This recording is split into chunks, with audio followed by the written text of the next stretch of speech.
সামাজিক যোগাযোগ মাধ্যমে ছড়িয়ে পড়া একটি ছবি ঘিরে তোলপাড় ভক্তমহল এবং তোলপাড় পুরো ফেসবুক, টুইটার থেকে শুরু করে সোশ্যাল মিডিয়া পাড়া। দক্ষিণী সুপারস্টার থালাপতি বিজয়কে সেই ছবিতে দেখা গেল টুপি মাথায়, সাদা পোশাকে, ইফতারিতে এবং নামাজ পড়তে।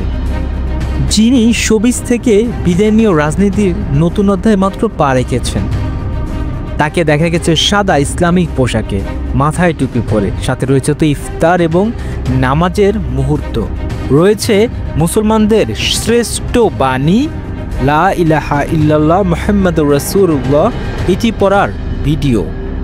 মুহূর্তেই ভাইরাল হয়ে পড়ে সেই ছবি এবং কালেমা পড়ার ভিডিও। জনমনে প্রশ্ন, তবে কি থালাপতি বিজয় ইসলাম ধর্ম গ্রহণ করেছেন?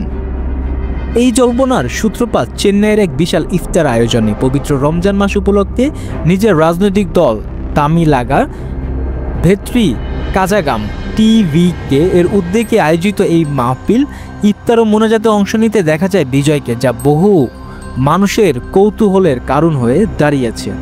অনেকেই ভাবছেন এটি কি নিছক রাজনৈতিক কৌশল, নাকি সত্যি তিনি ইসলামের পথে আকৃষ্ট হয়েছেন। দক্ষিণী সিনেমার সুপারস্টার থালাপতি বিজয় একসময় যার উপস্থিতি মাত্র হলভর্তি দর্শকের উচ্ছ্বাসে ফেটে পড়ত, তিনি এবার বিদায় নিচ্ছেন সেই জগৎ থেকে। তবে এটি শুধু বিদায় নয়, বরং নতুন এক যাত্রার সূচনা। মানুষের মধ্যে এবং মানুষের জন্য কিছু করার গভীর তাড়না থেকে ঠেলে দিয়েছে তাকে রাজনীতির কঠিন অঙ্গনে। প্রতিষ্ঠা করেছেন নিজের রাজনৈতিক দল তামিলাগা ভেত্রি কাজাগাম টিভিকে। লক্ষ্য 2026 সালে তামিলনাড়ু বিধানসভা নির্বাচন। কিন্তু বিজয়ের এই রাজনৈতিক যাত্রা কেবল শুষ্ক ভাষণের মধ্যে সীমাবদ্ধ তো থাকছেই না ভাই, বরং তিনি ছুঁয়ে যাচ্ছেন মানুষের মন, ভাঙছেন বিভেদের দেয়াল। তারই প্রমাণ চেন্নাইয়ের YMCA গ্রাউন্ডসে আয়োজিত এক বিশাল ইফতার মাহফিল।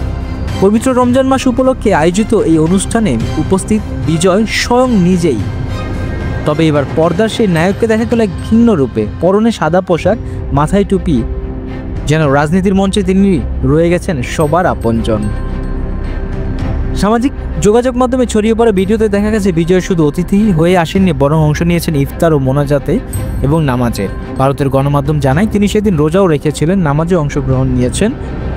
প্রায় 3000 মানুষ একসঙ্গে এই আয়োজনে শরিক হন, যাদের মধ্যে ছিলেন 15টি স্থানীয় মসজিদের ইমামরাও। এই ইফতার আয়োজন এবং বিজয়ের পোশাক পরিচ্ছদ দেখে অনেকেই ধরে নিচ্ছেন তিনি ইসলাম ধর্ম গ্রহণ করেছেন। যদিও এখনও এই বিষয়ে কোনো আনুষ্ঠানিক ঘোষণা দেননি বিজয় বা তার দল, তবে ইতিহাস বলছে ভারতীয় রাজনীতিতে ধর্মের ভূমিকা অত্যন্ত গুরুত্বপূর্ণ, বিশেষত তামিলনাড়ুর মতো অঞ্চলে, যেখানে ধর্মীয় সংখ্যালঘুদের সমর্থন যে কোনো রাজনীতিকদের জন্য গুরুত্বপূর্ণ। তাহলে এটি শুধুই রাজনীতির অংশ? হ্যাঁ, এখন পর্যন্ত ধরা যায় যে বিজয়ের এই অংশগ্রহণ, ইসলাম ধর্ম নিয়ে তার অনুভূতি প্রকাশ, এটি শুধুমাত্রই রাজনীতির অংশ। সত্যি বিজয়ের মনে যদি এসে থাকে তিনি ধর্মীয় উপলব্ধি, এই প্রশ্নের উত্তর এখনও তবে আমাদের কাছে অজানা। তবে এটুকু স্পষ্ট, থালাপতি বিজয় শুধু রাজনীতির মাঠে নয়, মানুষের হৃদয়ে জায়গা করে নিতে চাইছেন।